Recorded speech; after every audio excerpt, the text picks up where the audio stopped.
Si al final lo típico que la gente utiliza para venderse funciona. Para mí, por ejemplo, el reel ya no es tan importante. El día que yo me puse a hacer mi reel, yo me di cuenta que mis piezas funcionaban mejor y se entendían más individualmente. ¿Tú, por ejemplo, llegas a rodaje todo mucho más pensado, cada plano exactamente como lo quieres, o sí que dejas mucho espacio a la improvisación? Yo soy muy pesado en la preproducción, pero porque no me gusta que se cometan errores. Por ejemplo, ahí con el departamento de arte o incluso con el de maquillaje o vestuario, ¿tienes también comunicación, especialmente para la paleta de colores? Yo la parte de hacer este lookbook y de hacerlo antes de ir a la Requi es porque ya con el departamento de arte tú ya le puedes ir diciendo cosas de, oye, pues mira, ¿Proyectos profesionales o proyectos personales? los proyectos que más me gustan son mis proyectos personales. ¿Te molaría quedarte en la publi o quieres transicionar más hacia el cine? Yo mi objetivo sería ir alternando entre las dos.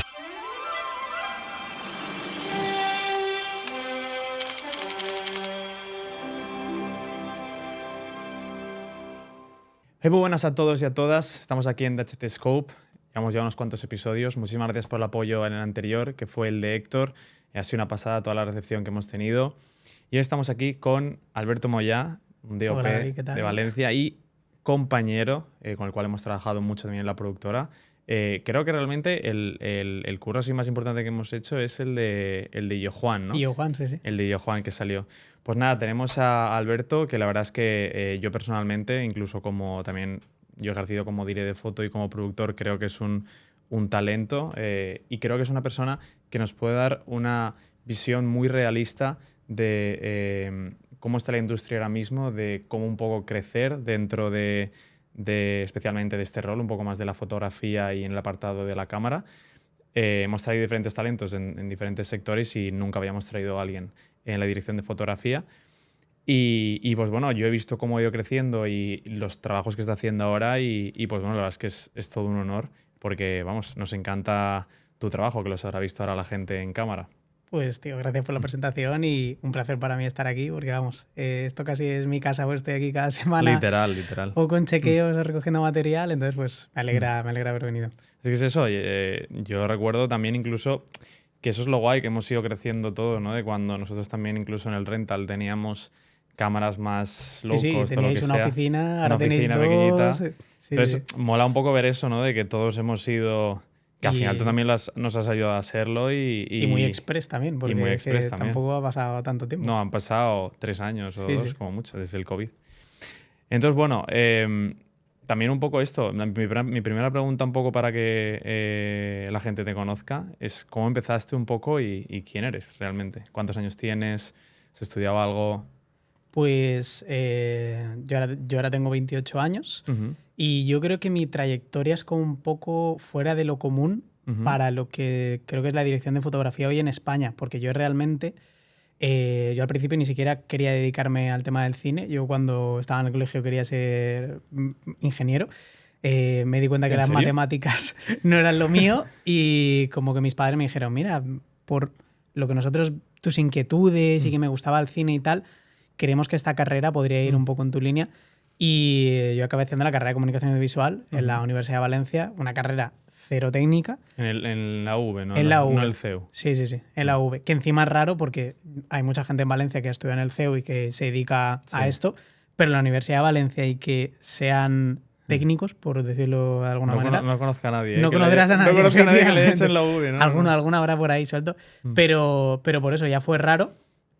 Y encima que yo no hice como ninguna especialización técnica, ningún grado superior de iluminación ni nada, sino fue todo por mi cuenta, autodidacta y a base de prueba y error.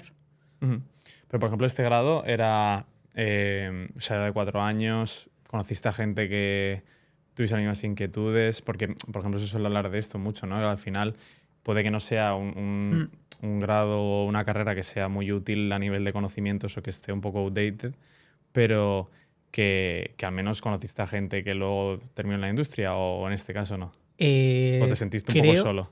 Que se dedique ahora al audiovisual como tal, solo otro compañero.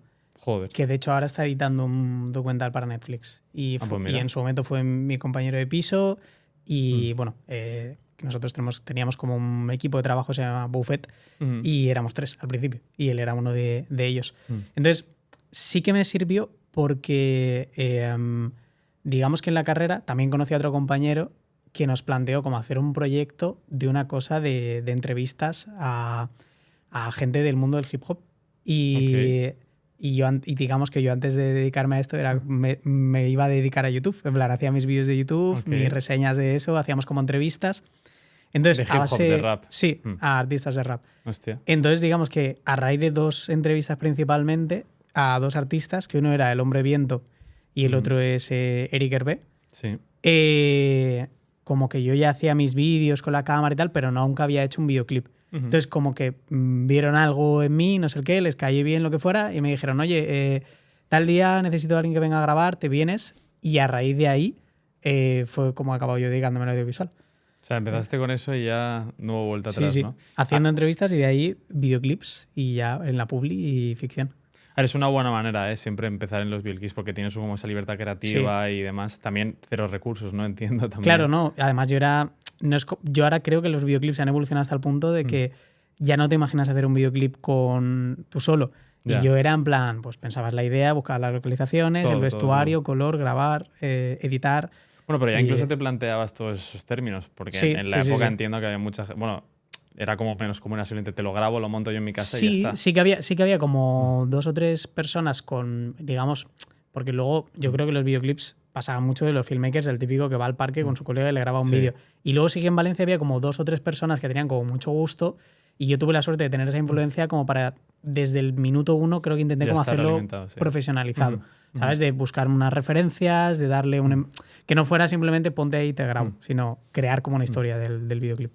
Y desde ese primer momento, ¿has tenido siempre como tanta hambre o iniciativa por lo visual o ha ido como un poco ocurriendo poco a poco por suerte lo que dices? Pues al principio me monté un proyecto con unos colegas y luego surgió de ahí o realmente lo estabas buscando muy llamando a puertas o... Pues yo el resumen de mi trayectoria de Dire Foto lo llamaría como una serie de catastróficas desdichas porque yo realmente tampoco quería dedicarme a la dirección de fotografía. Tenía como esta inquietud de haber grabado vídeo.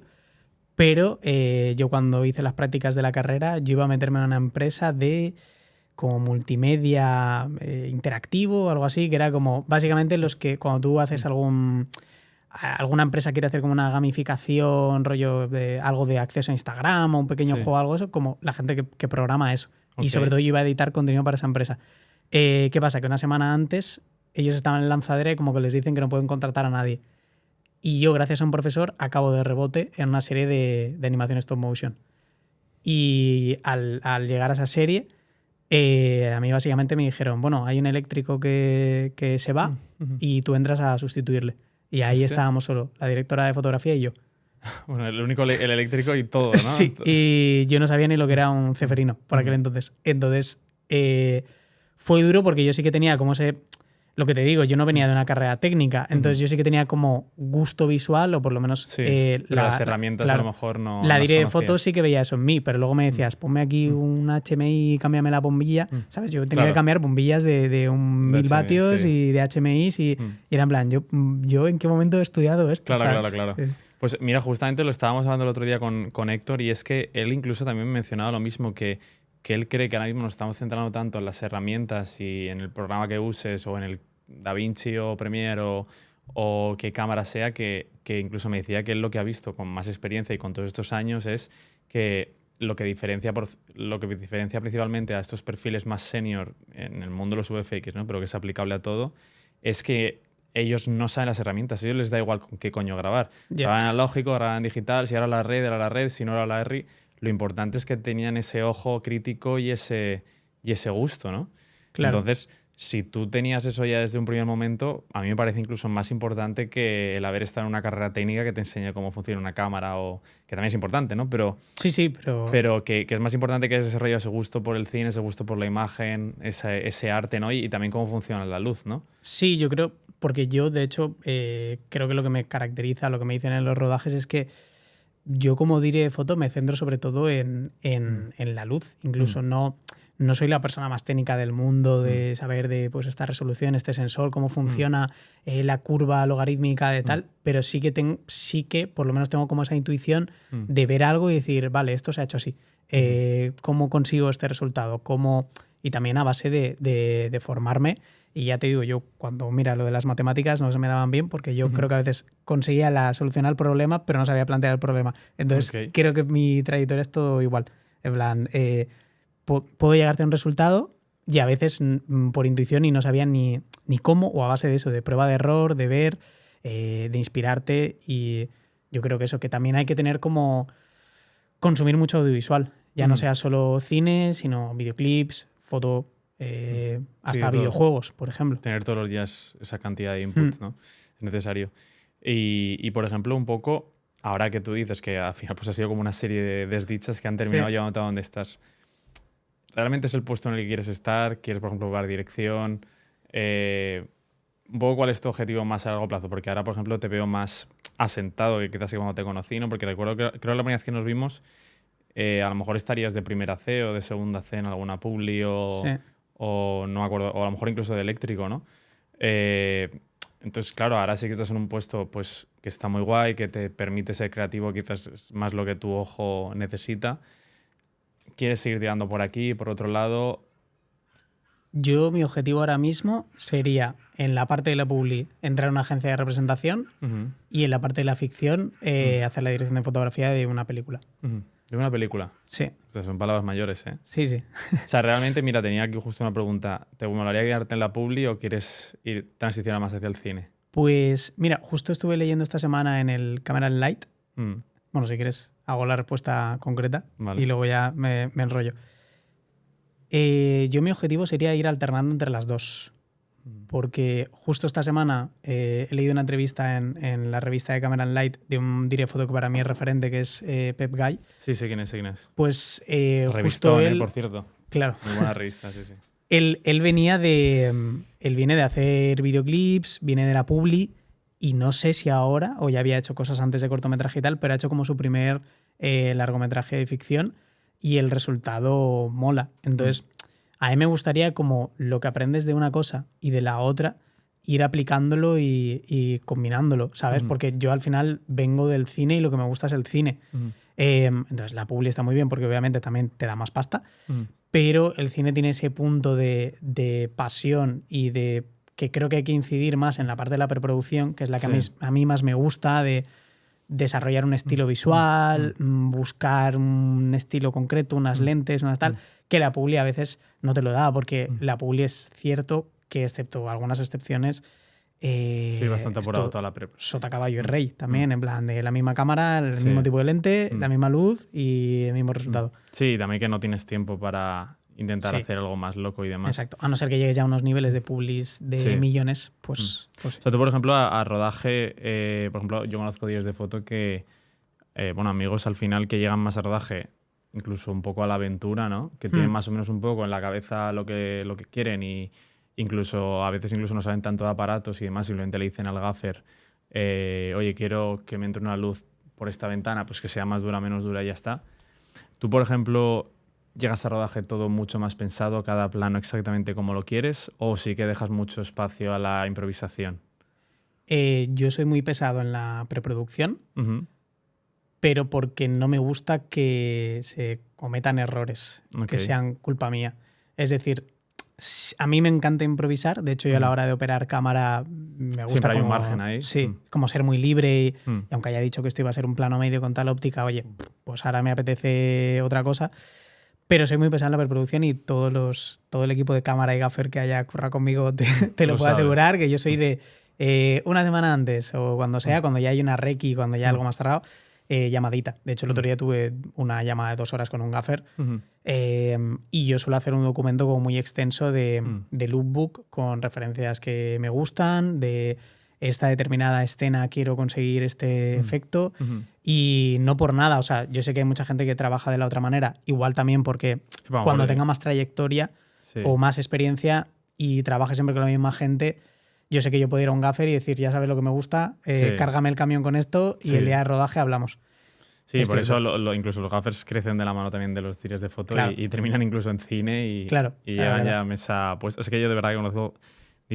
Tú ves un director de foto a lo mejor a lo mejor tiene 40, 50 años y es que llega a set y se da 2 palabras con su gaffer y a correr, pero bueno. Yo también estoy transicionando porque creo que que también es como parte de confiar en tu equipo. Estás formando un equipo exacto. también, incluso. O sea, no formar, pero sí que es como que se amoldan a ti. Sí, agrupar un conjunto trabajar, de gente con la que trabajas. Claro, yo siempre intento trabajar con la misma gente. También porque para mí la clave número 1 de rodaje es el buen rollo. Sí. O sea, a mí me da igual que seas el mejor gaffer y acabemos a gritos en la producción y que salga muy bien. Prefiero llevarme bien contigo y que salga el mismo resultado. No, y también incluso yo se lo he notado un montón se valora un montón cuando tienes un gaffer que también te propone cosas, que incluso a veces te da ese margen de error, porque a veces a mí me ha ocurrido cuando a lo mejor estábamos más empezando de, oye, pues le pongo aquí la luz, luego no queda bien, le dices que la mueva. Y claro, si a lo mejor es un gaffer así más senior y demás que está un poco más cansado, pues dice, ¡fuah! Y entonces así como que te corta un poco las alas esa sensación, ¿sabes? Y luego cuando trabajas con un gaffer o con un equipo que te motiva y te dice, incluso te adelanta, ¿no? Que a lo mejor la luz no va a quedar bien ahí o te hace propuestas, ¡buah! Eso es clave, ¿no? O sea, no, claro. Aparte porque yo creo que tú en el rodaje llega un momento en el que estás a muchas cosas. Sí. Yo por lo menos en los rodajes que estoy, que son más de bajo presupuesto, en otras grandes producciones no se concibe eso, pero que tengas que estar pendiente de encuadrar, exponer, operar cámara y al mismo tiempo tengas que estar preocupándote de dónde van las luces. Sí.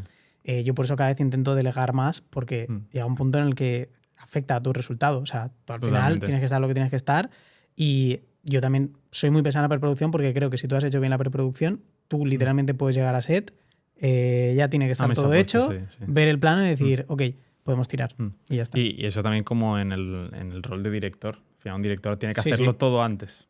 O sea, tiene que llegar y simplemente supervisar. Exacto. Y aparte, como diré de foto, es que tú eres como la pasta que conecta muchos departamentos, porque tú no solo es tu departamento, tú también has hablado con el director previamente, has hablado con la productora, tienes que defender esas ideas del director visualmente, tienes que también respetar los tiempos que tiene la productora para hacer esa pieza, que no termine el rodaje tarde por tu culpa, porque los técnicos también se quieren ir. Entonces, como que tienes muchas cosas.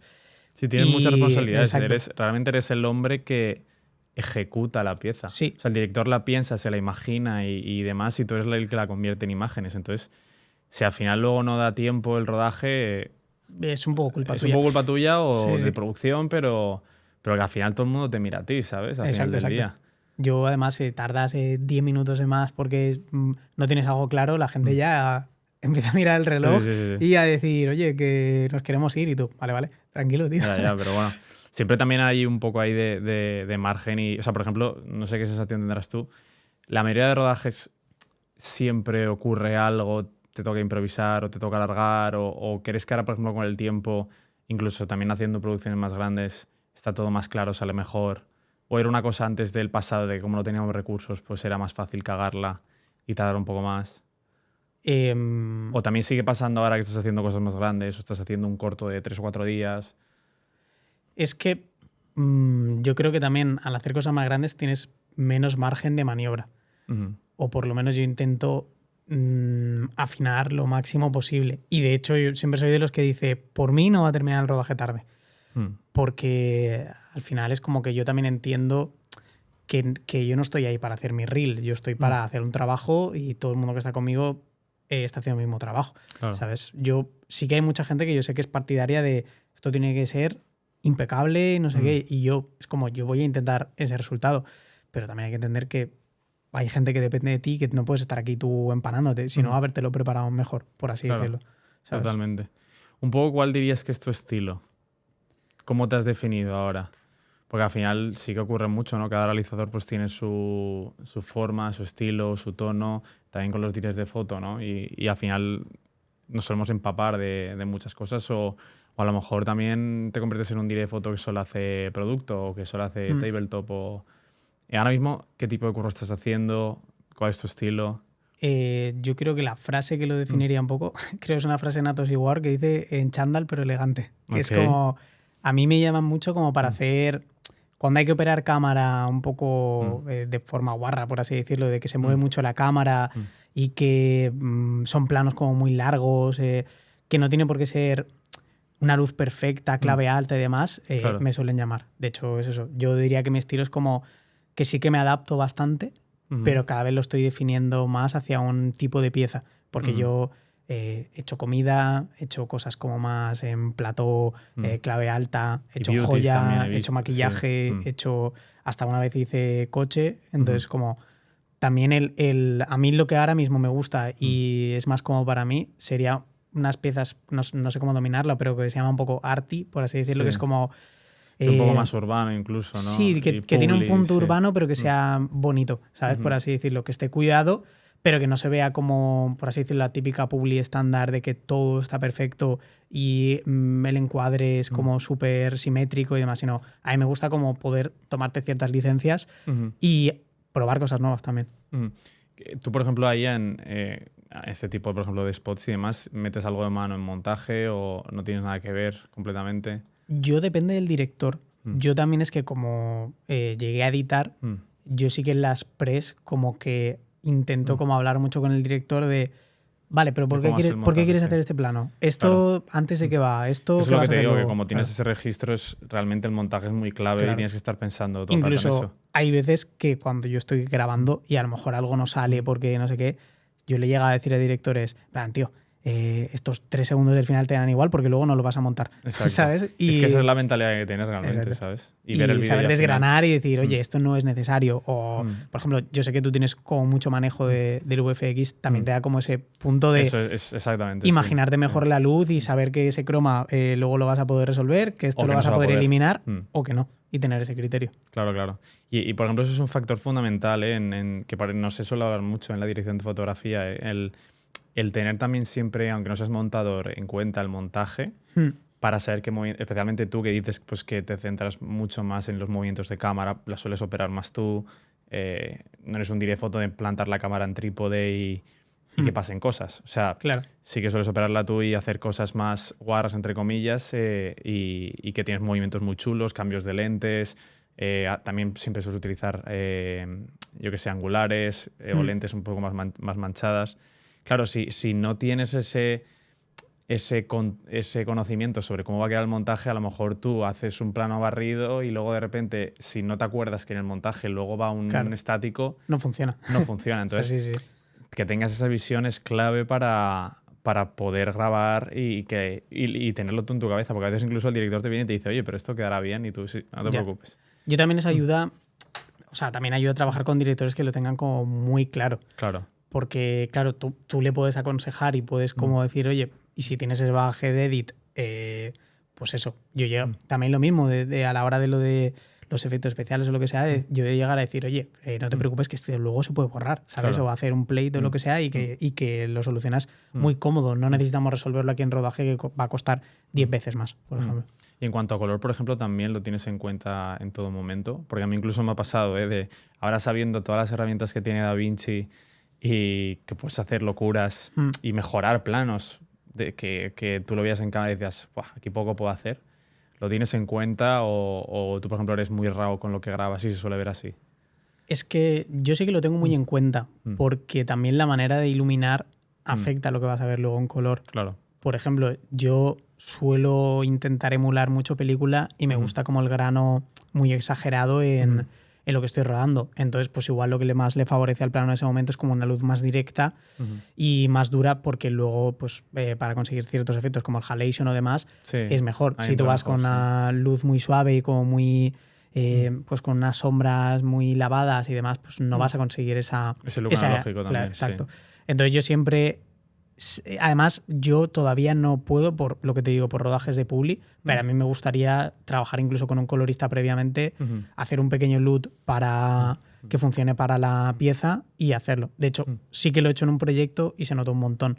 Un proyecto que hicimos que se llama Hotel The Game, como el color lo hizo Adrián, que es con el que más me gusta trabajar a nivel de color, porque me Adrián, entiende. A nosotros hemos hecho cosas y me parece que es increíble. Es de lo que mejor... Vamos, a mí me jodió un montón porque nos hizo uno y nos dijo, ya no voy a hacer más nunca más. Y desaparezco. Y yo, cabrón. La estrella desapareció. Pero él, por ejemplo, ahí sí que hizo una LUT y todo el rato trabajábamos con eso y a ti también te permite afinar porque sabes hasta dónde puedes llegar y hasta dónde no. Porque luego a lo mejor tú tienes una idea en tu cabeza y depende del colorista con el que te encuentres, no lo entiende y se lo puedes transmitir. Luego, por ejemplo, incluso un DIT en rodaje que también sepa de color y demás te puede ayudar muchísimo. Pero Para claro, mí es lo que me falta tener. es lo que te falta. Y sería ahora mismo, clave, sí. Pero lo que pasa es que, claro, ahí tienes que tener tiempo, incluso tiene que ser en estudio. No siempre se puede. Y dinero también, dinero. que es otro Son perfil caros, más son caros. y con sus cacharritos. No, y son caros y además no sé las licencias que tienen, pero a lo mejor su licencia vale 100 euros al día o algo así, me contaron. Sí. O sea, que la pagan por días. Ya. O sea, solo no la tienen comprada todo el año, sino que cada día se incluye en su tarifa y me parece heavy.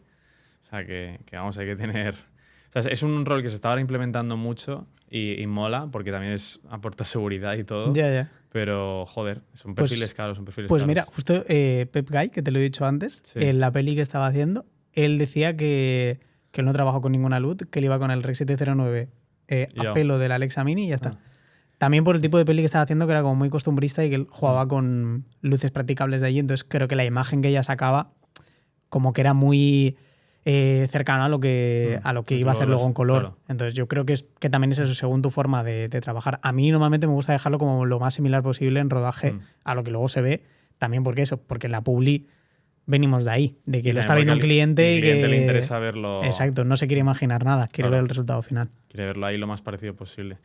Tú, por ejemplo, ahí a un cliente le puedes decir, no te preocupes, que luego en post-pro todo es... No, me ha pasado. Lo típico de se ve oscuro. Y tú, vale, como te explico ya era mitad del rodaje, que esto en color se soluciona en 10 segundos y aquí tardamos media hora. Pues... No, incluso pasa yo a veces lo he visto de pues yo que sé, agencias o productoras que quieren un direct photo que a lo mejor tienen como un estilo un poco más low light, ¿no? Como Yusef, por ejemplo. Sí. Y le quieren por eso y de repente llegan al rodaje y dicen, esto está un poco oscuro. Y es como, cabrón, si es mi rollo, ¿sabes? Es más cerradito todo, tiene este look, ¿sabes? Pero eso pasa más de lo que queremos. Pasa más de lo que queremos en todo el rato. Que hay veces que te llaman, o sea, de hecho, a mí me llaman por proyectos que he hecho personales y que son como, tienen una personalidad muy marcada y luego me llaman para hacer cosas que no tienen nada que ver. Yo he ido a rodar una campaña de Navidad con unos niños y yo decir, ¿en qué momento? Eso tiene algo que ver con... Sí, he hecho yo niños y tiene algo que ver con lo mío y lo mismo y decirme, esto se ve oscuro, se ve no sé qué, se ve tal, y yo, es que tú ya has visto lo que yo hacía, ¿sabes? Sin no haberme llamado. Pero, por ejemplo, ¿hay quién te llama? ¿El realizador? ¿La productora? Es que tú, por ejemplo, tendrás una serie de realizadores con los cuales has crecido y con los que te sientes a gusto, ¿no? Claro. Yo es que yo he tenido como 3 situaciones, por así decirlo, de eso, un realizador que ya te propone a ti porque le gusta cómo trabajas, una productora que te propone a ti a un realizador porque cree que vais a poder funcionar bien, o directamente como que te presenten a concurso. En plan, oye, hay 3 directs de foto, se lo vamos a presentar a la agencia o al cliente y el que ellos vean que se acerca más al estilo visual que quieren tener, pues es. Entonces como que hay diferentes caminos. Yo lo más normal es que tú trabajes con un realizador y ese realizador te llame. Sí. Por eso es importante generar como conexiones y conocer a cada vez a más gente. Y esas conexiones, por ejemplo, las has ido construyendo mediante el tiempo, incluso haciendo cosas gratuitas al principio con ellos y luego llevando a más. Tenemos casos, ¿no? Aquí en Valencia de gente que ha ocurrido eso. Sí, yo sobre todo he empezado con amigos que han querido empezar a realizar y de hecho el caso más reciente es una dupla de directores que se llama Amo, que a mí me comentaron que ellos querían hacer un proyecto en Londres, que tenían la posibilidad de como hacer una producción chula allí y dije, me subo al barco, voy con vosotros. Y luego a la larga pues ya hemos hecho un proyecto remunerado juntos. Claro. Entonces digamos que ahí si tú consigues consolidar esa relación y les das seguridad, ellos te van a seguir llamando. Y es la mejor manera de abrirte puertas porque tú delante de una productora te tienes que defender tú a ti mismo. Sí. Un realizador, si te plantea y dice que está cómodo contigo... Ya está. O sea, no ya está. O sea, raro es, depende del proyecto que sea, que sí que te puede pasar que digan, oye, pues por ejemplo, no ha hecho coches, no le vamos a llamar. O no tiene nada con niños, no le vamos a llamar. Claro, pero para otras cosas sí. Pero también ahí ocurre que, claro, si ese realizador tampoco ha hecho nada de coches, tampoco le tienen por qué llamarle. Sí, pero el realizador... O sea, yo por lo que sé de ciertas productoras ya que como que tienen más, no sé, como de mayor repercusión o proyectos más grandes, que el realizador acaba siendo una figura un poco que simplemente aporta ideas, en plan como que no necesita saber hacerlo todo porque todo eso ya lo suple una productora que le va a resolver las cosas. En plan, él sabe que quiere hacer un movimiento de cámara que vaya desde lo alto de un edificio hasta el pie de la calle. Bueno, pues la productora ya le dirá que hay un equipo de grip y que se necesita este aparato y que eso se va a hacer así. y ya está. Y O sea, el realmente realizador más llega y dice, ¿es lo que me imaginaba o no? Y punto. O sea, realmente casi es como un hombre paja, ¿no? En el que cae la responsabilidad. Sí. Porque a veces incluso los creativos... O sea, a mí, por ejemplo, eso me da mucha rabia, ¿no? De a veces es lo que dices de que sí que puede como decir, me lo imaginaba así, pero muchas veces llega ya la idea mesa puesta. Claro. El realizador dice, oye, me habéis llamado por mi forma o por mi estilo y por mi imagen y por cómo lo hago.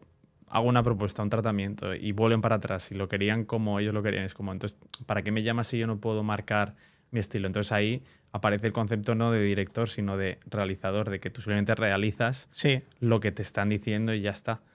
Entonces eso pasa como director realizador y también como director de foto a veces. Sí. Y yo he tenido casos de un director que me parece increíble, no digo nombres, pero que hiciéramos una publi juntos y que no le dejaran hacer nada. Y literalmente decir, ¿para qué he hecho yo un tratamiento y para qué he hecho una idea si de todo lo que yo te he planteado lo has rechazado todo y hemos hecho una cosa completamente distinta y horrible? A mí también me ha pasado, ¿eh? Y es más, suele ocurrir con las empresas con las que más te apetecía currar y con las más grandes son las que luego más frustrante se vuelve el trabajo, ¿sabes? Claro, yo creo que los proyectos ya, por así decirlo, ¿no? El típico Nike que nos imaginamos todos, que es súper guay, súper creativo y súper tal, muchas veces no es la línea que ellos siguen. De hecho, yo creo que es la excepción que confirma las reglas. Por eso hay Director's Cut, porque muchas veces es como... Siempre hay, es claro, verdad. yo tenía esta idea y lo que tú me has pedido es otra cosa. De hecho, hay productoras en España, yo sé que Canadá ha llegado a hacer Director's Cut en paralelo a lo que le pedían. En plan, oye, yo te hago este proyecto, pero ya aparte voy a sacar unos planos que yo quiero para mi... Para mi reel y para vender. Sí, y para que este realizador tenga bobina. Y dices, vale, pero ahí tienes que tener el poder de poder decir esas cosas. O sea, es literalmente eso. Y ahora que lo dices tienes todas las razones porque, claro, cuando había estos directores o realizadores muy grandes, la mayoría de lo que ves siempre en sus redes es el Director's Cut. Sí, por algo será, totalmente. ¿no? Exacto. A ver, como diré de foto al menos subimos nosotros los steals y demás y ahí no nos pueden marear tanto, pero totalmente, la verdad. Joder. No sé, al final esto me parece que por eso mismo yo creo que muchos estamos, al final como sabes nosotros también estamos intentando como driftear un poco más hacia el cine por esto mismo de que al final siempre hemos sido como muy independientes y hemos hecho nuestros proyectos en base a lo que nos guste, bajo nuestro sello. Y claro, cuando hemos empezado a hacer publi pues para marcas como Mau y demás, que incluso son súper a veces abiertos, ¿no? para currar y nos dejan hacer lo que queramos, pues claro, nunca va a ser lo mismo que en una película que estás 6 meses tú produciéndote, que es tu estilo, que es tu rollo, que existe ahí, que es todo para ti, ¿sabes? No tienes un cliente, el cliente es el director con el que trabajas tú mano a mano. Entonces, yo creo que al final es el recorrido natural que vamos a tener todos y que quieres tener tú y que quiero tener yo y que quiero tener todo el mundo de esta industria. Porque yo siempre lo decía, tú al final cuando tenías 10 años no soñabas con hacer una publi, soñabas con hacer una peli. Sí, soñabas de hacer algo del cine, ¿no? O te gustaban las pelis, no te gustaban las publis. Sí, o sea, yo lo de consumir publis viene cuando ya te dedicas a esto y lo haces un poco también es que también parte de mi trabajo también, es... Porque también porque hay que comer. Claro, exacto. Y porque es la forma más accesible para entrar de primeras. Nunca vas a empezar haciendo una peli. Es raro. Empiezas haciendo un corto con tus amigos sin recursos y eso tampoco te aporta nada. O sea, yo creo que muy, muy bueno tienes que haber sido, tienes que ser un talento para que tu primer corto ya hagas algo que puedas enseñar. Claro, porque son muchas piezas y tienes que tener recursos para y tener contactos entre todos que no los depende aspectos. Solo de ti a nivel fotográfico. O sea, hay muchos más departamentos metidos ahí. Y por ejemplo, ahora ya por ejemplo que pues ya empiezas a trabajar con diferentes productoras, incluso pues bueno, que hace tiempo ya, ¿no? Que no trabajas en Valencia, pero ¿cómo de repente llega ese contacto un poco exterior? Yo te quería preguntar completamente de forma sincera que me respondas si al final lo típico que la gente utiliza para venderse funciona. Es decir, tener un reel, tener una web, tener una agencia de representación, ¿funciona? ¿O cuál es la manera real, ¿no? Que es lo que te digo, tener un par o tres de realizadores que sean muy top, crecer con ellos. ¿Cuál crees que es realmente la manera que habría hoy en día para que de verdad te lleguen curros? Para mí, por ejemplo, el reel ya no es tan importante. Yo nunca he tenido un reel y me llaman por mi trabajo, pero yo no lo hago por nada, sino el día que yo me puse a hacer mi reel, yo me di cuenta que mis piezas funcionaban mejor y se entendían más individualmente, porque además siempre son piezas que elijo que se caracterizan por tener un SFX, tener una línea narrativa, ir todo con una estética, y tú ponías esos planos uno detrás de otro y no se entendía nada. Porque además, como que tengo trabajos muy diversos y no sé, como que no, pues eso, como que no cuajaban entre ellos. Una web sí que es importante y sobre todo tenerla actualizada siempre. También es muy importante. Para que se note que estás en activo, ¿no? Exacto. Y que la gente vea. Yo me he dado cuenta que Instagram, por ejemplo, es una de las mejores herramientas porque al final a todos nos gusta como el cotilleo, ¿no? Sí. Y esa ventana al mundo. Y el hecho de que yo esto lo tengo como comprobado. El hecho de generar la sensación en la gente que tú no paras de trabajar trae más trabajo. Sí. Porque yo la pregunta, o sea, lo primero que me dice todo el mundo cuando lo veo después de mucho tiempo es, tío, no paras de trabajar. Yeah. Y al final es como, trabajo, pero no tanto. Lo que pasa es que sí que soy muy activo a la hora de, oye, pues por lo menos una vez al mes tengo que hacer un proyecto para poder publicarlo, aunque sea personal o sea otra publi. O rescatar algo que dices, ostras, esto lo hice hace un año, nunca lo subí, pero está guay, voy a publicarlo. Entonces, estar activo en redes también lo que te da es, joder, es la ventana para que te vean directores, te vean productoras, y creo que es la primera toma de contacto. Y luego también, por ejemplo, pues enviar mucho mail. En plan, oye, pues de alguna manera te tienes que dar a conocer, porque no todo el mundo va a ser tu amigo. Mucha gente te va a llamar porque tu trabajo le parece interesante, le parece profesional y quiere que vayas, hagas un curro y te pires. Ya está. Entonces, a mí me ha funcionado mucho también el boca a boca. Por eso también es importante acabar bien con todo el mundo. Antes que nada es eso. Exacto. Sí. Y tener una buena relación, porque luego es que no sabes quién te va a recomendar. No, y que también que al final en una producción a lo mejor hay 20 o 25 personas y si todas esas personas les has caído bien y creen que hacen un buen trabajo, vale, a lo mejor de esas 25 solo te puede llamar para el siguiente curro el producer. Pero esas 25 personas posiblemente algún día llegarán a también tener otros roles o a lo mejor se van luego para Madrid y hablarán de ti. Y hablarán de ti. Entonces es importante, no solo tienes que caerle bien al que te ha contratado, sino también a todo el equipo. Claro. Y generar ese buen ambiente y la gente quiera repetir contigo si... Y te puede pasar que te veten, por así decirlo, porque si tú has hecho una producción y de las 25 personas, 24 dicen que tú eras un tirano, que le gritabas a todo el mundo y que no quería ir a correr contigo... O que acabasteis 6 horas más tarde porque no lo tenía pensado. Y que yo creo que esa mentalidad ha cambiado mucho. O sea, yo creo que antes las productoras sí que había como esta jerarquía de poder y tú podías como ponerle el pie encima a todo tu departamento y no pasaba nada porque eras como un poco Dios, como diré foto. Pero yo hoy en día sé que hay productoras que cuando te preguntan, lo primero es cómo es el ambiente de trabajo contigo. Para saber si la gente va a ir, va a estar a gusto o va a tener quejas. Porque al final una productora tiene un cliente y una agencia detrás. Quiere que lo que se vea ahí sea un montón de gente que está súper implicada y que quiere sacar el mejor resultado posible. No ver a gente gritándose unos a otros porque también da una sensación de poca profesionalidad. De que las cosas no están controladas. Exacto. Esa es la sensación que da. Y de que luego el trabajo a lo mejor no sale tan bien. La gente se pone muy tensa también en rodaje. Eso hay que decirlo. Y cuando empiezan a pasar las horas y...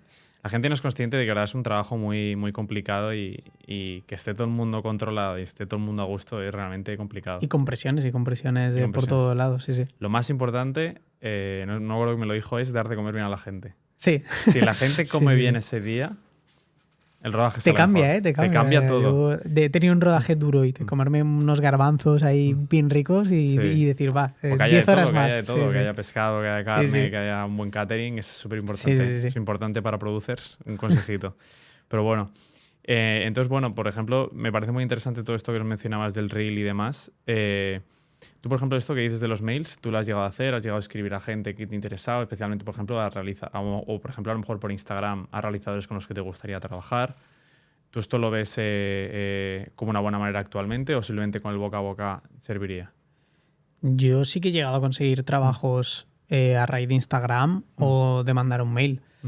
Simplemente porque apareces en el radar de una persona que igual no te tenía en mente y le cuadras para algo muy Sí, de repente le hace el concreto. Click, ¿no? Sí. Pero, sinceramente, de la manera que más he conseguido curro, muchas veces es de... ¿Hacer curros? Sí, efectivamente. Y a lo mejor de que, oye, pues un compañero tuyo que es director de foto no puede y te recomienda y entras para allá. Sí. Y que la gente... Pues eso, porque también pasa muchas veces que aunque a la gente le guste tu trabajo, o sea, yo hay gente que le mola mucho mi trabajo, pero siempre dicen, no me sale un trabajo o no me sale un proyecto donde tú me encajes. Claro. Entonces, por mucho que le guste, o también con los directores es difícil, porque al final un director conoce a muchos directores de foto y a no ser que pilles a alguien novel que acaba de empezar y que tú vayas de la mano con él, siempre puede que haya alguien por delante de ti. Me parece interesante. Yo la pregunta que te haría es también, ¿por qué, por ejemplo, alguien te contrataría a ti y no a otro director de foto? Hostia. O sea, porque siempre lo pienso al final, o también con realizador. Al final hay un montón y como que cuesta mucho hoy en día como marcarte tu propio estilo o el por qué.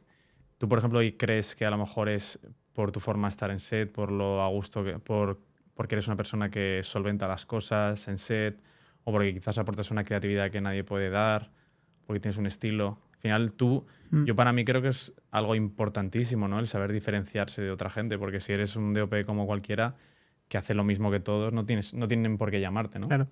Yo creo que eso, que son como 3 factores, que uno sería el estilo, la capacidad de resolver problemas y la comunicación y el buen trato.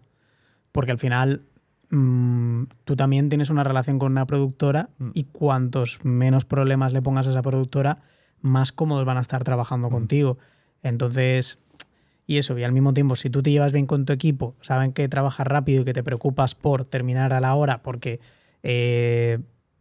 pues eso, sabes que tienes una responsabilidad también con ellos para que no trabajen 16 horas, por ejemplo, Claro. joder, pues todo el mundo cuando suene tu nombre van a decir, ¡buah!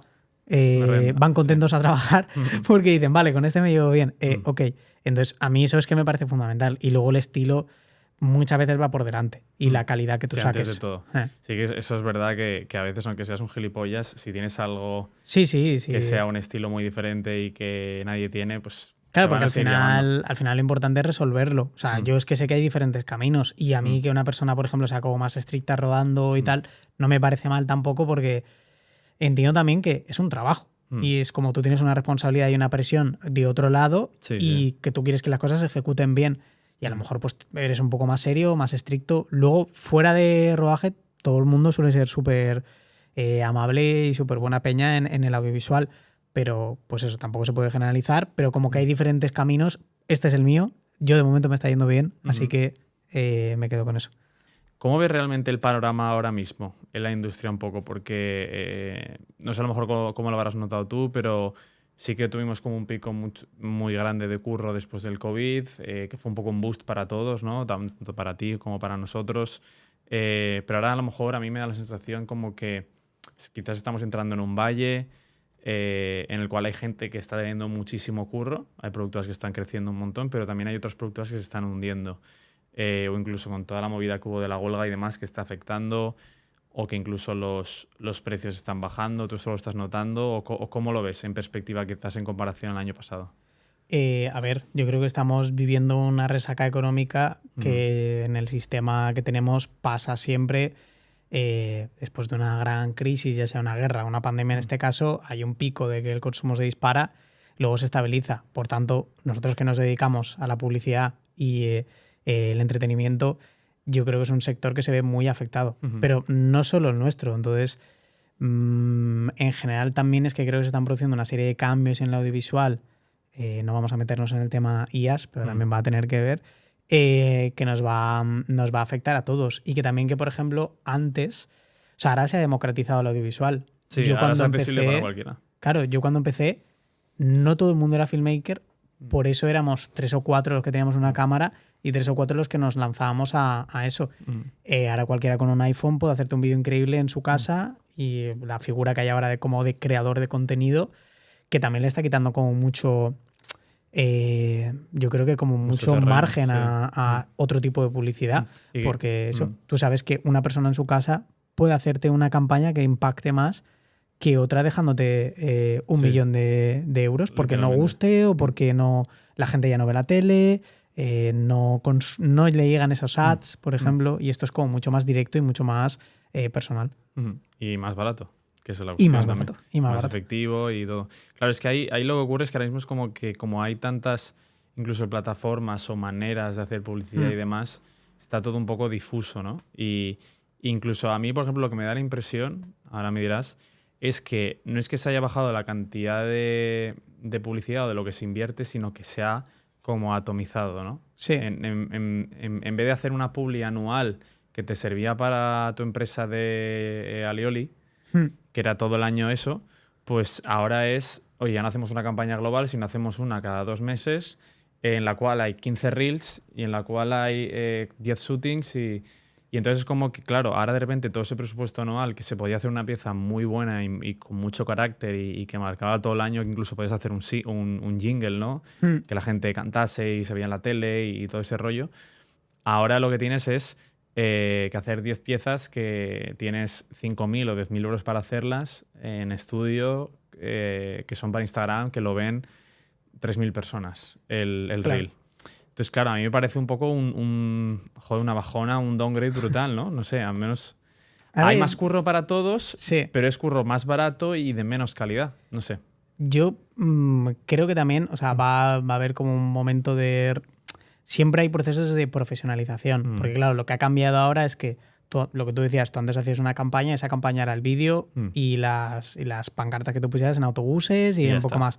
Ahora tú ese vídeo tienes que tener en cuenta que detrás tiene que haber un influencer y tiene que haber una campaña de influencers donde no solo lances el vídeo, sino que a lo mejor lances una caja con el paquete para influencers para que lo abra, haga una video reacción, comente toda. Entonces, claro, obviamente se diversifica y todo ese dinero se va como diluyendo en sí. diferentes cosas. Pero creo que también lo que va a ir pasando es que cada vez hay cámaras más baratas que dan una imagen más profesional. Claro. Entonces yo creo que lo que nos vamos a enfrentar es hacer rodajes donde siga habiendo, trabaje la misma gente y los sueldos sean prácticamente los mismos, pero en vez de rodar con una Alexa Mini vas a rodar con una FX3 y ya está. Y todo se abarata y vas a hacer una campaña más pequeña, pero invirtiendo menos en ese tipo de cosas porque ya no te hace falta una imagen totalmente... No te falta una imagen de cine. Pero, por ejemplo, incluso eso, si dejas de utilizar una cámara de cine tan grande con las complicaciones que lleva, también, por lo tanto, puedes reducir equipo. Ese es el problema que a mí me da un poco más de miedo, ¿no? Que cada vez a lo mejor incluso dicen, no, pues es que ahora ya no me hace falta tanto esto porque... A ver, cuando vimos el rodaje que se hizo con el iPhone 15 Pro... Hombre, llevan ahí grúas y la de Dios. Claro, la cantidad de equipo que seguía siendo Valencia, la misma. ¿no? Además. Creo que sí. Pues, sí, en la Ciudad de las Artes. Pues la cantidad de gente que vino sería más que un rodaje... Sí, que cualquiera que hayamos hecho Sí, nosotros. sí, Sí, hombre, literal. Claro. Entonces, es como que siempre va a hacer falta mientras quieras hacer locuras. Obviamente, lo que pasa es que ahora pues existen otros tipos de publicidad, pero ya te digo, hasta la gente que antes se hacía TikToks con un móvil, yo ya estoy empezando a ver a creadores de contenido que ya se compran una cámara, buscan una lente, se compran luces. Siempre se va a intentar generar una imagen profesional, porque la proximidad vende, pero hasta la proximidad te tiene que parecer fiable. Claro. Entonces, lo que te da la publicidad para mí es esa fiabilidad que no te da cualquier persona. Sí, que es un producto premium y que se ha trabajado en él y demás, totalmente. Pero no sé, es una sensación quizás. También yo creo que es eso, es como bien mencionabas, es una recesión un poco, una resaca de todo lo que ha ocurrido. Pero a lo mejor también es esa cuestión de que sigue habiendo esos spots grandes, solamente que ahora pues quizás te llegan más curros pequeñitos y parece que sea la mayoría, ¿no? Pero a lo mejor sigue habiendo la misma cantidad de spots grandes y demás. Y lo decía también porque ahora cada vez hay más gente. O sea, antes sí, Dires de foto... ahora hay un montón de gente. Claro, antes Dires de foto que había 4 en España que hacían las pelis que se hacían en España, que también eran 10 pelis. Ahora que hay, yo qué sé, 1.000, 2.000 películas y Dires de foto, ¿cuánto hay? 10.000 en España ahora mismo. Sí, hay un montón. Pues claro, cuanto más hay, más tienes que diversificar también porque tú tienes a más gente disponible. Antes tú querías hacer un rodaje de coche y tú solo tenías a 3 Dires de foto en todo el mundo que te podían hacer ese rodaje y resolvértelo tal. Ahora si tienes a 15, pues obviamente vas a decir, pues prefiero hacer 15 rodajes de coches que 3, aunque sean más baratos, pero sé que tengo a esos perfiles profesionales como para poder ejecutarlo. Claro, pero ahí está el miedo también de que dices, bueno, pues entonces ahora cada vez... se cobra menos también. Si hablas con un perfil más senior de a lo mejor 50 o 40 años que lleva mucho tiempo en la industria, se te queja de esto, de no, y es que yo antes hacía una publi por $500,000 y eran 2 días, no sé qué, y ahora me dan 50.000. O sea, siempre van con este discurso, pero bueno, yo también lo entiendo, al final. Los tiempos han cambiado, todo es más accesible, ya no se rueda con lo costoso que era la película, que la digitalización era carísima. Claro. Las cosas son mucho más asequibles. Y que es inevitable, o sea, es que ¿qué vas a hacer? O sea, Sí, tienes dos no puedes opciones, hacer nada. Si o te adaptas adaptarte o quedarte en casa llorando. Al final es como, pues eso, cuando vengan las IAs o coges al toro por los cuernos y te pones a ver qué es eso y a interesarte, incluso a luchar por tus derechos de... no voy a dejar que esto me quite, por ejemplo, mis derechos de imagen. Si quiero utilizar mis derechos de imagen, los tengo que reclamar. O dejarte llevar y que te coma el terreno y quedarte fuera, por ejemplo. Literal. Nosotros eso también yo creo que es un tema importante y yo creo que a lo mejor en donde estamos nosotros enfocados, ¿no crees? Que es más en esta creación de contenido y de spots más de alto nivel, que es un poco más como handcraft o boutique, ¿no? Un poco más... pues eso, es un pedido hecho a medida, ¿no? Como quien hace una escultura un poco. Es decir, eso yo creo que no va a ser tan sustituible por la IA, pero a lo mejor este tipo incluso de contenidos que te he dicho yo, de estas microcápsulas o píldoras para redes, eso a lo mejor sí que termina siendo afectado por la IA. Pero en cambio, si vamos hacia el cine y si vamos a lo que hacemos un poco nosotros, yo creo que estamos a salvo. Claro, yo es que de hecho lo que hay que entender es que la IA es una herramienta más. O sea, me refiero, si tú ves la historia de la comunicación, cuando nació la foto se acababa el dibujo. Cuando nació la radio se acababa la prensa escrita. Cuando nació la tele se acababa la radio. Y al final es como, igual es que lo único que va a hacer es que yo, mientras sea para liberarte de ciertas tareas, o sea, tú por qué no puedes coger una IA y decirle yo mismo, hazme, a raíz de las fotos que he hecho en este rodaje, elabórame un tratamiento visual y no sé qué, y hazme como todo el desglose de esta secuencia. Pam, lo hace, yo ahorro tiempo y estoy ganando tiempo vital y mejorando mi trabajo. Que puedes incluso dedicarlo a pensar en lo creativo, ¿no? En vez de algo mecánico. Claro, y también yo creo que hay un problema, de lo de las IAs, yo creo que hay un problema de base con el sistema que tenemos en general, que es que no encajan, que una IA lo que hace a lo mejor es liberarte tiempo y nosotros siempre vamos a querer trabajar 40 horas a la semana. Entonces es como, igual en el momento que concibamos que hay una posibilidad que es que tú podrías trabajar 20 horas a la semana y que esto te complemente, dirás, ok, pero mientras sigamos queriendo que el trabajo sea como en la época lo más industrial, eficiente y lo más productivo posible, pues dices, va a ser agónico. Pues igual es que hay un momento que hay que parar esa super eficiencia y super productividad y decir, no, es que con que lleguemos hasta aquí, vale, y si llegas hasta aquí, esta gente no necesita estar aquí 40 horas a la semana. Pues yo creo que ahí... También yo creo que lo audiovisual es que somos un poco más socas, porque mira que de verdad que está muy regulado todo. O sea, el audiovisual al final nos han impuesto un montón de leyes de, no, pues mira, la jornada tal, no sé qué, y a partir de aquí...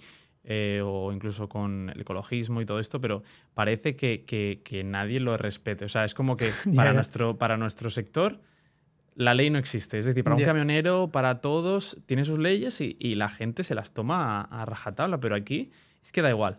O sea, no importa ni los convenios ni nada. O sea, se lo fuma todo el mundo. Es que tiene como ese punto. Es que hay veces que yo los veo casi como que somos, o sea, en parte obreros o tal, en plan, porque tú vas el cine como que tiene mucho de elegante. Un obrero está muy decidido, y acaba ¿sabes? su hora tiene y se va. su sindicato con su horario. Nosotros y se va a almorzar y tal. Claro. Pues por eso de lo de pasión por el arte y todo eso, pues nos autoflagelamos. Nos autoflagelamos con eso. Y para mí incluso, yo creo que las agencias más grandes y las marcas más grandes lo saben, incluso todo esto, pero no sé por qué no lo aceptan. O sea, es que incluso habría que definir el término como de rodaje ilegal, en plan. Sí. Es decir, tío, que esto no se puede hacer porque es ilegal. O sea, como cuando alguien va a construir una obra y no hay dinero para hacer no sé qué de seguridad, pues esa obra no se puede construir, ¿no? No, pues claro. Aquí lo mismo. Debería existir alguna manera de que se pueda regular eso en esas leyes que se han creado para que no se ejecute. No que, tú que no quieres, pues no, voy a una productora de allá, me lo hace 10.000 euros más barato y ya está. Claro, es que el problema también creo que es esta mentalidad. Al final hay que entender que todas las producciones son como pequeñas empresas que se generan para crear un proyecto y luego se acaba.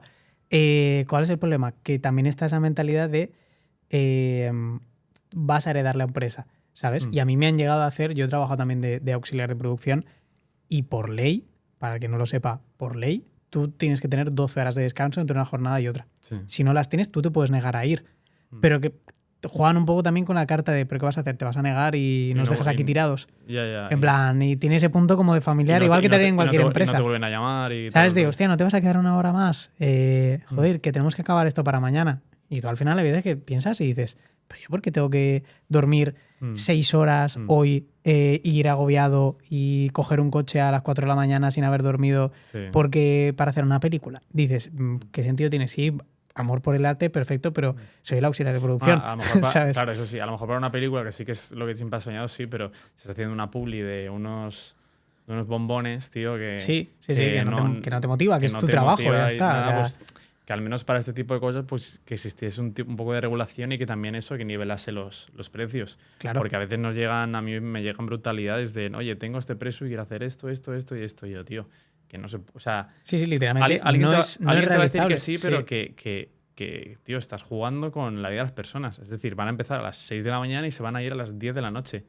Y eso es como que para ellos lo conciben como, bueno, día de excursión, hoy toca matada.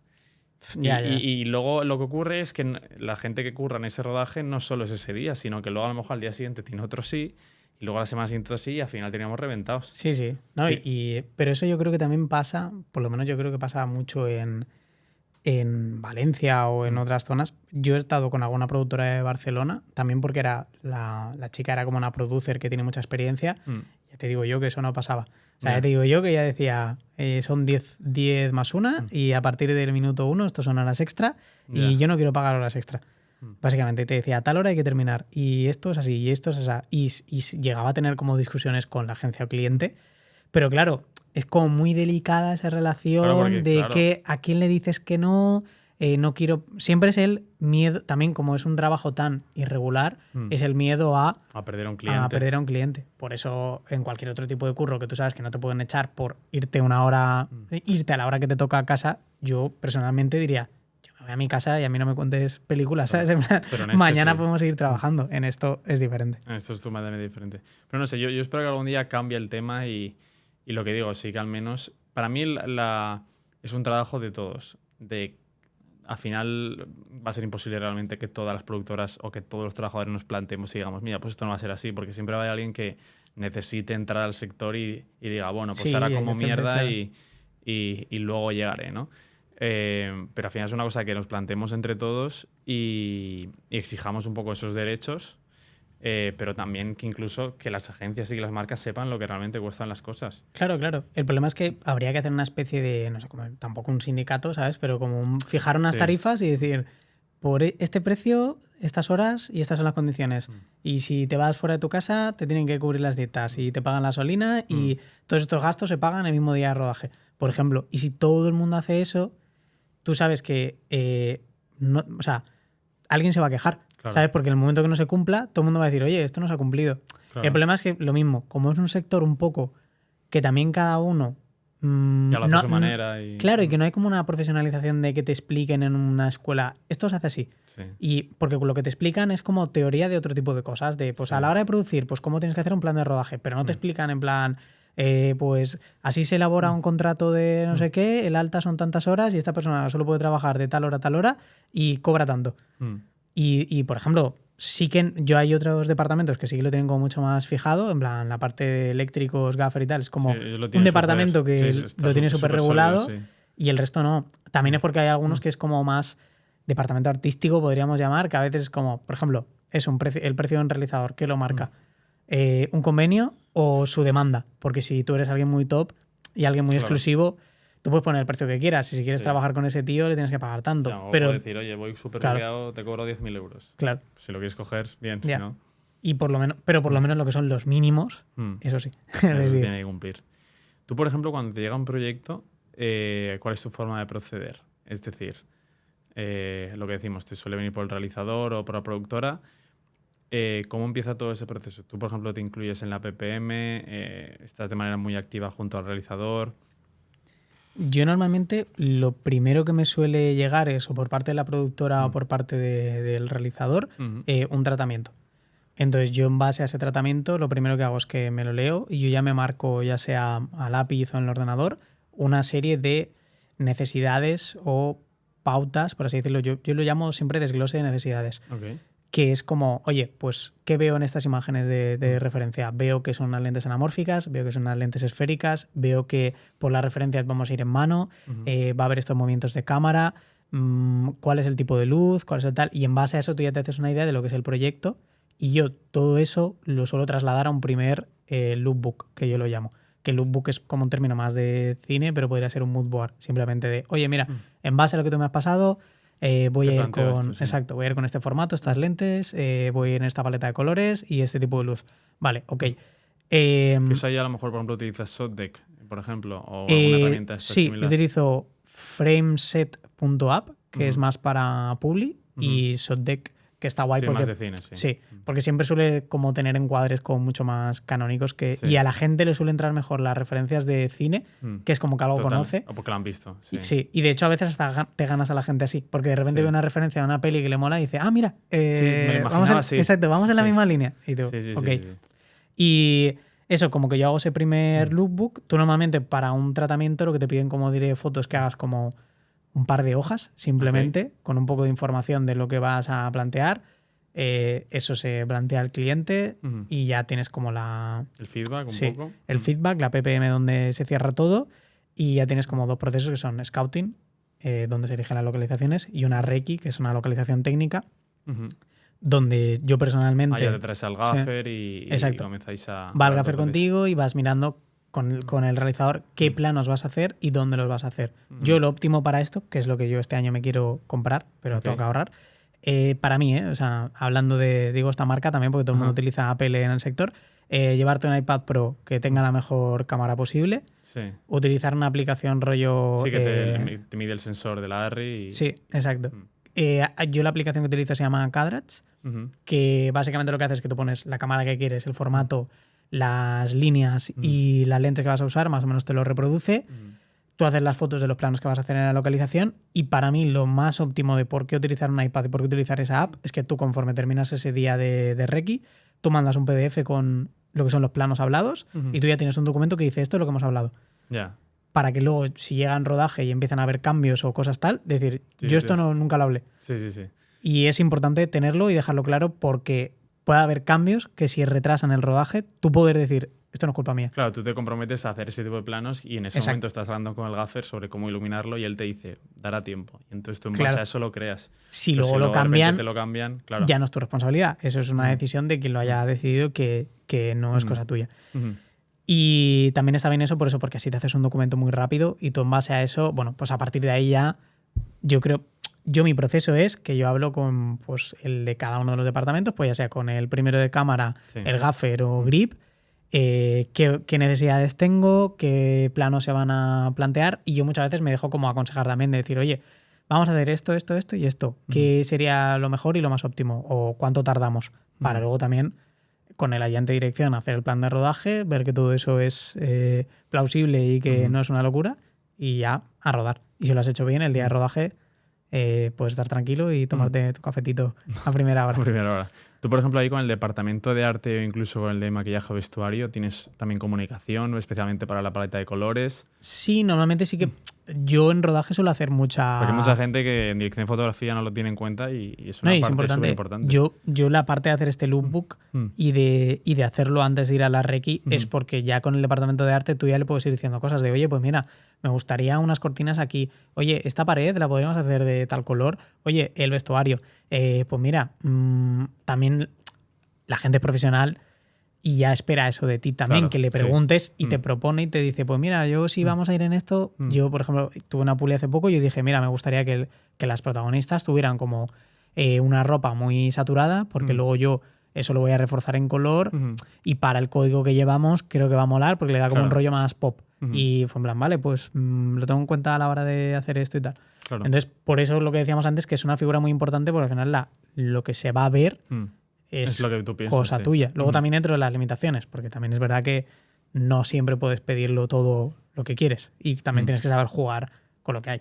Y tú, por ejemplo, ahí esto ocurre mucho, ¿no? También a nivel como más profesional, y es que incluso un director de foto pues gana una reputación y una imagen en base a pues el tiempo, ¿no? Y incluso se vuelve exigente en el futuro con los recursos o con las cosas que necesita, ¿no? Incluso él forma su propio equipo, ¿no? Yo si no es con mi primera C que me gusta, no juego. Si no es con mis Sky Panels y demás, no juego. Si no es con las lentes que me gustan, no juego. Tú, por ejemplo, sí que estás más abierto a los recursos que haya en ese momento, o por ejemplo ahora que vas cogiendo ya un nivel mucho mayor, sí que tienes unos mínimos de, oye, pues yo no voy a rodar con esto porque sé que aunque la producción esté muy bien, pues no se va a ver como yo al nivel en el que estoy.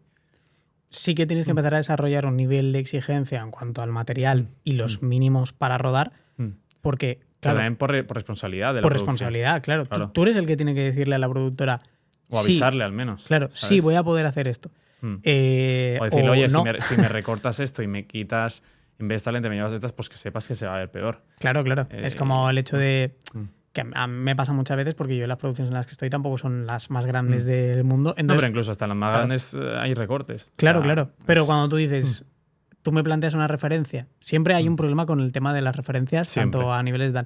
Si tú me planteas una referencia apartado. Claro, y que la gente no es consciente de ciertas referencias, el dinero que hay detrás. Tú me pones una referencia de la campaña de IKEA de no sé qué año, tú me lo ves y me dices, mira qué bonito, quiero hacer algo así. Y tú dices, ya, pues tienes 1 millón de euros. Mira, llevan una mini LF, unas lentes que valen 2.000 euros la jornada y lo han iluminado y esto directamente es un set. Han chapado todo y tienen, o si no es un set, hay no, y el casting 2 maxi brutos fuera de no sé y... qué y el cast es increíble. ¿Tenemos esto? No. Pues no se va a ver vamos así. a acercarnos, pero no se va a ver así. Por lo mismo, porque de hecho el casting es una de las cosas que la gente no entiende y afecta muchísimo a cómo se ve la imagen. Es todo. Justo lo estábamos hablando el otro día. Para mí, junto con el vestuario y el departamento de arte, es de lo que más importancia hay que darle hoy en día, pero también porque al final tu perfil, tú sabes hacer lo que sabes hacer, es decir, tú te vas a asegurar de que se vea bien. Y a ti lo que te tiene que preocupar es lo que no depende de ti. Entonces tienes que estar encima de esos departamentos en los cuales pues, a ti te gustaría que estuviesen mejor y demás, que a veces nos olvidamos y a mí, por ejemplo, me ha pasado llegar a set y decir, ¡fua! La chica está no da cámara, toma por culo. Y a veces llegar y decir, ¡fua! Mira qué guay, esta chica, que bien entra en cámara, entonces te motivas mucho más, el vídeo sale mejor. Y que te puede llegar a resolver todo. Todo, claro. Con un buen acting, hace poco nos pasó con una pieza que hubo un chico que nos sorprendió como para bien, que hizo como un acting increíble y yo veía las tomas y yo decía, hostia, ¿qué acabo de hacer? ¿Sabes? Me sorprendí a mí mismo de, hostia, esto es brutal. Sí. Y si esa persona no funcionara en cámara, no da un buen acting y tal, es que da igual, o sea, el plano puede ser precioso, pero de hecho si tú puedes hacerlo, yo a veces, porque mi novia es fotógrafa, trabajo mucho con ella, la prueba de base y errores, cuando tú vas a que te esté en la luz un fotógrafo, ponte tú delante y pon a la modelo. Mira con el vestuario y todo, y la cara de la modelo y cómo es ella y su movimiento, tu foto estando así recto mirando a cámara a una modelo profesional y es la misma luz y es la misma cámara y es todo. Es un universo aparte. Sí, es un mundo, entonces es totalmente. por eso que es muy importante lo que hay también detrás de la cámara, no solo la cámara en sí. Hombre, y para mí es lo que marca la diferencia, incluso también las pieles, ¿no? Sí. Como al final afecta la luz o el pelo que tenga o el vestuario, los patterns, ¿no? que tengan, todo eso al final también te ayuda a ti a iluminar. O sea, son muchas cosas que parece que no, pero que hay que estar muy encima de esos departamentos y darle la importancia que se merecen para que la pieza se vea bien. No me acuerdo cómo se... O sea, no me viene ahora el nombre a la cabeza. El dire foto que curraba con Wong Kar-wai, como que muchas veces le preguntaban que cómo conseguía que se vieran sus pieles de esa manera y él dio una explicación como súper simple, pero que es como que tiene todo el sentido del mundo, que es porque yo solo ruedo a personas asiáticas. Entonces, que tienen la piel perfecta. Claro, y como por cómo era la forma de la frente y el arco que les hacía por encima de los ojos, no generaba las mismas ojeras, por tanto se veía como mucho más suave y era una forma totalmente distinta de tratar la piel de otra persona. Sí, igual que también de una persona de color o de lo que sea, son historias completamente distintas. Claro, totalmente. Y eso también hay que tenerlo en cuenta, pero joder, me parece un punto súper importante, porque nos estamos intentando alejar un poco de lo típico, ¿vale? Hay que saber de la cámara, de las luces, pero que al final lo que va a hacer que tu producto sea mejor o no son estos pequeños detallitos, que no son detallitos, pero de otros departamentos, y que intentar estar encima e incluso poder exigir va a hacer que luego tu trabajo sea mejor. Claro, en el cine, por ejemplo, que sí que está la posibilidad de que el dire foto participe en el diseño de producción, cuando tú ya llegas a ese tipo de superproducciones, tu trabajo como dire foto ya no es ver con qué aparatos iluminas. Es que tú directamente estás decidiendo... Ni lo sabes, es que ni lo sabes. Exacto, tú directamente estás diciendo, a mí me gustaría que hubiera unos practicables aquí, aquí, aquí y aquí. Y es que a lo mejor en esa secuencia no iluminas, o sea, no utilizas ni aparatos. Estás utilizando lo que hay, pero porque tú lo has pedido así y quieres que haya esos elementos. Por ejemplo, a mí es una de las cosas que más me gustaría llegar a ese nivel de producción para que no sea solo eso, ¿qué luz me llevo? ¿Cómo ilumino esta estancia? Sí, sino te hago decir, la lista, claro, sí. ¿cómo hago para generar este ambiente en esta estancia? Y, por ejemplo, grandes directores de foto como Roger Deakins o tal son buenos porque Roger Deakins hace un trabajo, digamos, muy sencillo. Él cuando ilumina no suele utilizar una gran cantidad de aparatos y tal, pero él te dice, voy a hacerlo aquí, en esta localización, en esta dirección, con esto de fondo. ¿Por qué? Porque sí que reboto aquí un 650 vatios en un estico y ya está. No tengo nada más que hacer. Claro. Y el plano es precioso. Ya está. Y también por el acting y por la persona que Claro. sale en la cámara y por todo. Por ese todo, conjunto de es elementos, todo. pero por eso digo lo del diseño de producción, porque es como ser partícipe de todo y ser capaz de decir, no, es que me conviene que haya unas luces cenitales en el techo porque en esta secuencia va a pasar esto. Vale. Tú ya lo haces así desde el minuto 1 y ya sabes cómo va a ser el resultado final. Y bueno, entonces una vez llegado a este punto, ¿no? En el cual pues ha pasado la primera Reiki la Reiki, perdón, y ya tienes todos los planos, tú llegas a rodaje y sueles estar tranquilo, sueles tenerlo todo, por ejemplo, te sueles llevar un iPad con todos los planos o te suelen ir marcando. ¿Cuál es tu forma de rodar un poco? Yo últimamente me estoy llevando un iPad donde yo voy viendo los planos por mi cuenta y no solo veo el plan de rodaje, que a veces el plan de rodaje simplemente hay alguna referencia, sino que vuelvo a revisar este documento que yo decía antes de, vale, ¿qué había visto yo que me gustaba de estilo para esto? Para ver si me voy acercando o estoy lejos o demás. Pero básicamente yo como opero mucho cámara, yo es que estoy muy encima de cámara, entonces al final sí que voy como diciendo, oye, ¿qué venía ahora? ¿Qué tal? Y yo sí que suelo ir adelantando mucho trabajo de ver qué podemos hacer en la siguiente secuencia. Y eso, yo creo que soy como bastante activo en rodaje de que no me duermo. O sea, no es como estoy esperando a que pasen las cosas, sino que Claro. pues eso, voy hablando con el gaffer, voy hablando con el ayudante de cámara. Te vas adelantando, sí. ¿no? El plano siguiente también. Incluso hasta decir, oye, sé que en el siguiente plano vamos a ir con esta lente. O sé que vamos a montar esto, ve previniéndolo. O sea, tienes un factor bastante más retroactivo y estás pensando en todo momento. O tienes, por ejemplo, una comunicación con producción y con director constante e incluso con actores. Puedes llegar a hablar con ellos y hablar de cómo tienen que colocarse en cámara y demás. Sí, de hecho, con actores suele ser bueno hablar antes y en el momento. Por el hecho de, por ejemplo, antes, hace poco me pasó que era una actriz que tenía que llevar una Snorri-Cam con una Alexa Mini.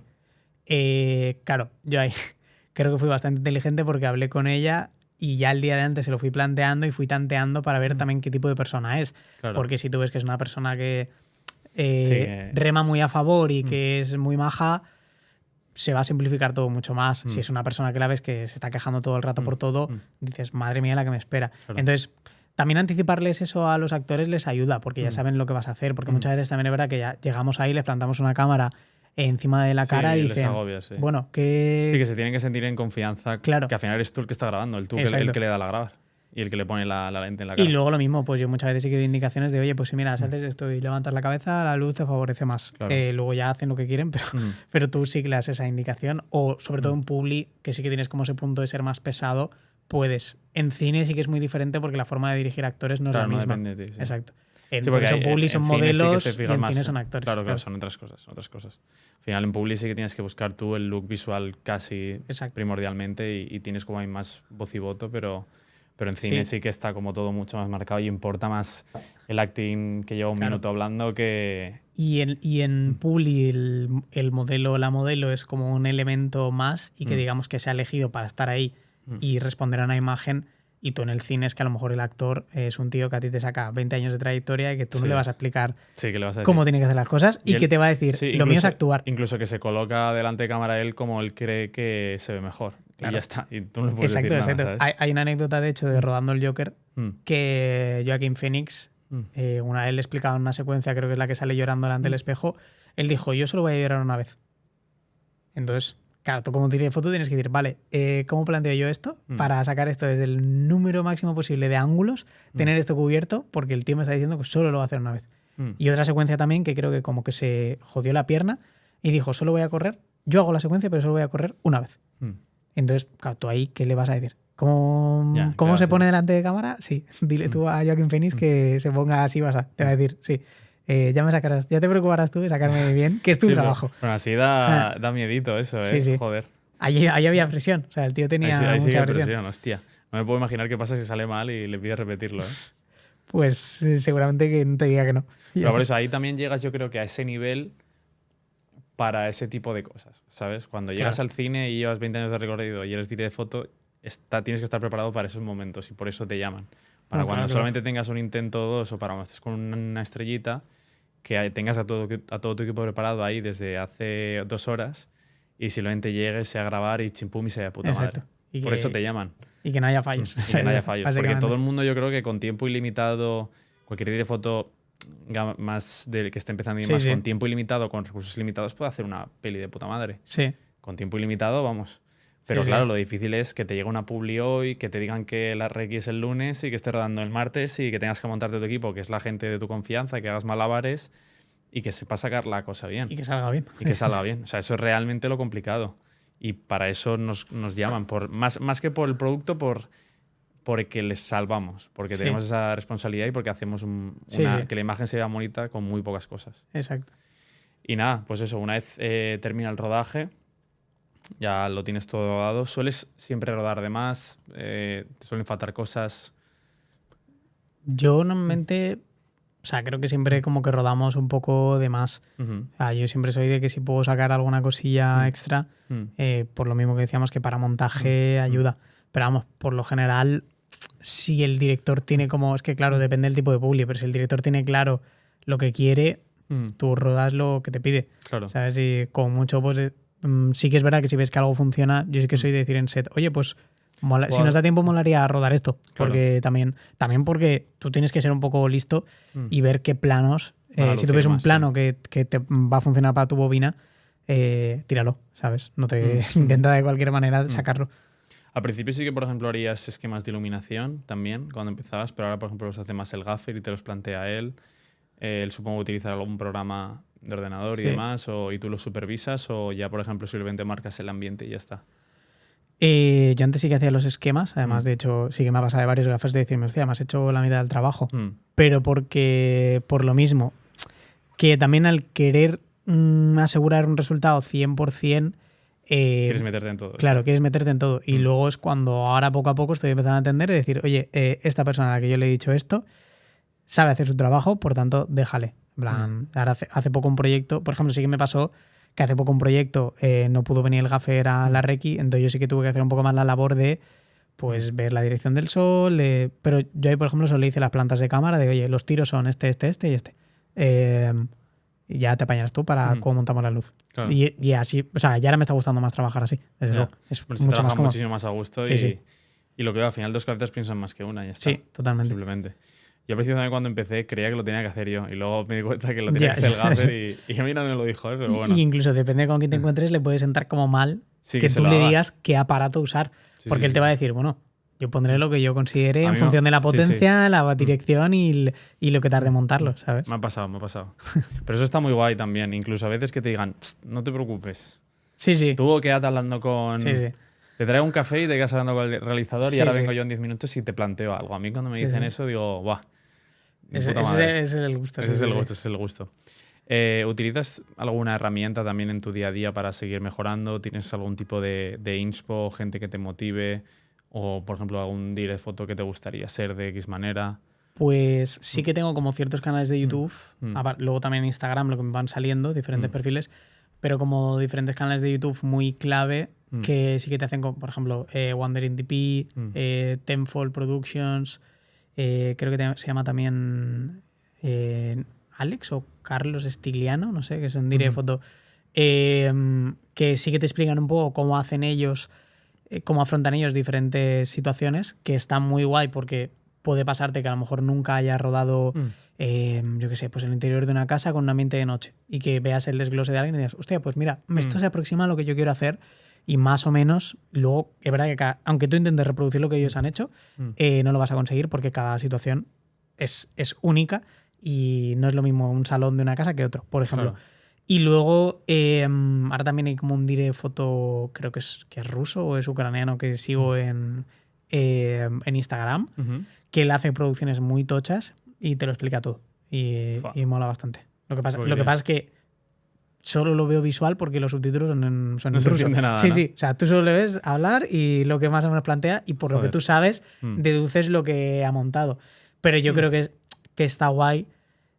O sea, lo óptimo sería que tú fueras eléctrico durante X años y que aprendieras de ahí y saltar y pegaras el salto y tal. Pero si has tenido la oportunidad y te has encontrado con que puedes ser director de foto antes, Claro. pues eso, tampoco quedarte ahí. Es como, si no vas a, la única fuente que tienes de conocimiento es ver rodar, pues tienes que buscar otras opciones. Claro. Y en este caso, pues en YouTube tienes ahora mismo información para aburrirte, o sea, no te la acabas. Totalmente. Y, por ejemplo, ahora que lo hablas así como más a nivel internacional, no sé qué cantidad de proyectos has tenido fuera, pero, por ejemplo, ¿existe una diferencia entre los diferentes lugares donde puedes haber rodado? Quizás Madrid, Barcelona, Valencia, por ejemplo, que es una ciudad que pues, bueno, está creciendo, pero sigue siendo a nivel medio. ¿Lo notas mucho también incluso a nivel presus, equipos o los técnicos, ¿no?, que trabajen contigo? Sí, por ejemplo, yo creo que en Valencia se genera como un ambiente más familiar porque al ser más pequeño conoces más a todo el mundo. Sí. Los presupuestos o las condiciones suelen ser más bajos en el sentido de, pues, yo qué sé que un director de foto en Barcelona puede llegar a cobrar no por porcentaje de proyecto, pero más o menos como que su tarifa va a variar en función de el presupuesto que haya y va a ganar eso. Y que son otro tipo de condiciones de eso de pues de incluso de pedir las lentes para tenerlas en la rec y poder ver los planos a que te digan que no, ¿sabes? O el número de gente que vas a tener en tu equipo y eso. En otros... O sea, me ha pasado en Barcelona ni se discute la posibilidad de que tú tengas tu primero de cámara, tu segundo, un video assist, un gaffer y 2 eléctricos. Eso es como los mínimos. Ya, eso es el mínimo de todo. Luego yo he ido con el ayudante y un gaffer a rodar también. Y dices, wow. Y a nivel internacional, pues yo he notado, por ejemplo, sí que cuando... O sea, esto me lo han contado porque yo no he hecho tanto service y tal, pero sí que hay una diferencia increíble a nivel de, pues eso, incluso de decir el número de horas que rodas al día, los caterings, dónde duermes. La cantidad de planos que haces al día. También incluso hasta la exigencia que se tiene contigo de... Vale, hay exigencia y nivel, pero es que igual hay directores de foto que se sientan y están ahí y ya está, ¿sabes? Como ya sabes que hay un gaffer y 40 eléctricos, ¿tú qué tienes que hacer? ¿Sabes? Como tú ves el plano y dices que estás aprobando y ya está. Y ya está. Entonces, pues eso. Y luego incluso... pero también me pasa al revés, que no me quieran ni cubrir las dietas, ¿sabes? Y dices, joder, macho, ¿qué quieres? ¿Que te pague por ir a trabajar o qué? ¿Tú, por ejemplo, te sientes más a gusto trabajando ahora esto con un equipo más grande, con la ARRI o con un material así un poco más, que por ejemplo es más sencillo, entre comillas, porque al final pues tienes un montón de gente trabajando para que la imagen se vea bien y el material es el mejor para que se vea bien? ¿O crees que tiene, por ejemplo, más mérito y te sentías más a gusto cuando ibas casi tú solo con una Blackmagic? Y yo creo que ahí realmente estaba el verdadero reto, ¿no? Sí, yo creo que ahí es... Cada situación tiene sus cosas buenas y sus cosas malas. Es decir, cuando yo iba con mi cámara y todo lo que había bajo mi control, todo estaba bajo mi control, pues vale, era muy cómodo. Pero yo sé que si quiero llegar a cierto nivel de imagen, sí o sí tengo que saber dirigir un equipo. Claro. Entonces, yo ahora, por ejemplo, me he acomodado. Yo no sería capaz de ahora hacer cosas que hacía antes de irme con una Blackmagic, hacerme el foco yo mismo, saber que luego yo voy a hacer el color, que no sé qué. Y ahora es como que voy y digo, hostia, si ya que me digas que tengo que exponer, se me hace bola, ¿sabes? Es como, pues eso, pero sabes que tienes otra parte del proceso. Yo antes no tenía como la burocracia de estar delante de una agencia, defender un proyecto, defender una imagen, hablar con un director, entender qué es lo que quiere. Ahora son otros marrones. Claro, sí. Ahora es otro marrón. Pero pues eso, tiene sus cosas buenas y sus cosas malas. También te digo que yo prefiero lo de ahora porque es eso, que noto que lo que estoy haciendo pues es lo que yo una vez soñaba. O sea, yo mi sueño cuando empezabas es quiero rodar con una Alexa Mini. Y ahora ya es como tu herramienta de trabajo del día a día que no le das ni importancia. Pero yo cuando era pequeño era mi objetivo. Totalmente. Y por ejemplo, esto... ¿Proyectos profesionales o proyectos personales? Porque al final, por ejemplo, también hemos hablado tú y yo que al final es como necesitas un poco a veces estos proyectos tuyos para salir un poco de todo este embrollo de clientes y de PPMs y demás, para poder hacer lo que a ti te gusta y resetear un poco, ¿no? Los proyectos que más me gustan son mis proyectos personales. Y creo que son los que mayor calidad he conseguido sacar ahora. Yo creo que llegará un punto en el que consigas que esos proyectos personales se consigan en tus proyectos, o sea, se conviertan en los proyectos profesionales. Es decir, cuando ya llegues a cierto nivel de imagen, es que te van a pedir que hagas eso. Y tú ahí sí que tendrás como la autoridad de poder decir, no, es que esto se tiene que hacer así. Por ejemplo, un canal de YouTube que yo veía que es Wandering DP, analizaba una publi que eran 4/3, como con una luz muy dura, con mucho contraste de cálido-frío. Decía, para que le hayan dejado hacer esto, tiene que ser una eminencia como vídeo de foto. Literal, para que le dejen hacerlo en 4/3 exacto. y demás. Sí. Digo, porque para que una empresa tú le consigas vender esto, y eso hacía años ya, que 4/3 era como ahora, sí. ni de coña. Pues eso, entonces siempre proyectos personales, también porque va a ser lo que o sea, te van a llamar por eso, porque eso es tú totalmente. Y si, pues eso, que cada publicidad también va a ser diferente y te van a exigir unas cosas. Entonces, de esos curros no van a ver lo que tú eres capaz de hacer, van a ver lo que te han pedido. Igual que un director que no tenga Director's Cut. Es como, en la publi van a ver lo que tú hacías. Tú a lo mejor has dado más, pero o no se necesitaba, o no era lo que se buscaba, o, oye, es que hay que entender que el foco es el producto, no tu pieza también. Totalmente. Como última pregunta, si tuvieses que empezar hoy, ¿cómo lo harías? Pues creo que si... Acabas de salir de la uni. ¿Cómo empezarías? Es que yo iría hasta antes de la uni. Yo intentaría a lo mejor meterme en una SCA con una CAM o algo similar. Yo no tuve los medios económicos para hacerlo en ningún momento, pero lo intentaría de todas las maneras. Simplemente porque yo no soy partidario de que eso ya te abra las puertas, pero sí que es verdad que te da una formación base mucho más enfocada a lo que tú quieres hacer y una serie de contactos que luego van a dedicarse al mismo que tú. Entonces, como mucho, te abre más puertas, claro, por así decirlo. Y yo directamente, en caso de que hubiera estudiado la carrera, que era lo mío, yo hubiera dejado de ir bastante a clases que no me aportaban nada, hubiera ido a lo que... currar, exacto. O lo que sea, sí. Hubiera ido a lo que de verdad me interesaba y aprovechar esa época de tu vida donde no eres consciente, si tienes la posibilidad de que tus padres te mantienen económicamente, estás 4 años dedicándote solo a estudiar, no tienes que trabajar para comer y te da esa libertad de poder sumarte a proyectos gratis. Pues eso, yo hubiera seguido un poco la misma línea que he llevado, porque yo al final yo he hecho 1000 cosas gratis y todo lo que hice durante la carrera, yo creo que en escasos trabajos cobraría, pero es lo que me ha llevado. Entonces, ¿qué hubiera hecho? Pues intentar a lo mejor desde antes haberme metido en Publi, por ejemplo. Simplemente llamar a puertas de productoras, sí, y ser auxiliar, claro, yo que sé, o intentar meterme de eléctrico en algo, pero también no venderte enseguida, sino intentar ser también un poco más selecto en cosas que a lo mejor he hecho y que me han hecho perder el tiempo. Claro. ¿Sabes? Claro, pero es que hasta que no las has vivido no lo sabes. Claro. Y también que incluso no sabes a qué productora llamar de primeras. Tú, por ejemplo, si empiezas hoy, sabrías perfectamente a quién llamar para poder pedirle una oportunidad, pero claro, si no sabes nada, no sabes ni quién incluso está rodando aquí, no, claro. ¿cómo lo vas a hacer? Yo mi primer rodaje de Dire Foto, yo no sabía ni lo que era una agencia, prácticamente no sabía cuál era el papel del realizador y yo no sabía casi a quién mirar cuando yo tenía el plano hecho. Claro. Y decirle, ya está, esto es lo que planteo. Y ahora, pues, claro, que obviamente sabiéndolo todo, por eso te digo que si vas a un sitio donde te forman y enseguida tienes como contactos más rápido, es que eso es igual clave, consigues saltarte ciertos pasos. Exacto. Más que en la teoría es esos contactos, ¿no? Exacto. Vale, pues bueno, muchísimas gracias por tenerte aquí y por tu conocimiento, pero como parte final siempre en el podcast tenemos una historieta la cual estamos describiendo en base a los invitados, no sé si lo sabías, y entonces cada persona que viene añade un trocito más a esta historia, ¿vale? La última vez nos quedamos de esta manera. Tú lo que tienes que hacer es decirme un input, en plan... Bueno, ahora te lo explico muy fácilmente. Una pareja, ¿vale? Se sube a un bus y entonces de repente el bus no tiene conductor, se cierran las puertas y empieza a tirar para adelante y se mete en una especie de niebla, como si fuese Transit de Black Ops 2, pues eso. Y entonces empieza a ir por el autobús y hay un punto donde se para.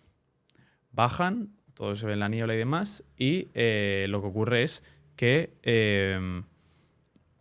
se encuentran como con un mundo en el cual está todo abandonado y es un poco posapocalíptico. No hay nadie, todo con la niebla.